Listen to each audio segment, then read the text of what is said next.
বাংলাদেশের ধর্মনিরপেক্ষবাদী শিবিরকে যারা সমাজতান্ত্রিক কমিউনিস্টরা বারবার আমাদের এখান থেকে মুছে দিতে চেয়েছে, তাদের কাছে বলতে চাই, এই দীর্ঘ ফ্যাসিবাদের কালো যুগে মিথ্যাচার, অপপ্রচার, রক কাটার অপবাদ, চাঁদাবাজির অপবাদ, সন্ত্রাসের অপবাদ দিয়ে তোমরা শিবিরকে থামিয়ে দিতে চেয়েছো।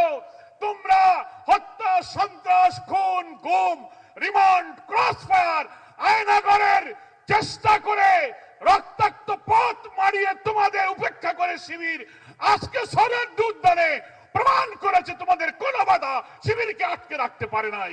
ইসলামী ছাত্র শিবিরের এই অপ্রতিরোধ্য মৃত্যু ভয়হীন চেতনার এই অভিযাত্রাকে কেউ রুখে দিতে পারবে না। যারা শিবিরকে, জামাতকে চাঁদাবাজ, ব্যাংক লুট আর রক্ষাটার অপবাদ দেন, তাদের কাছে বলবো, আয়নার সামনে দাঁড়িয়ে নিজের চেহারাটা আপনারা একটু দেখুন।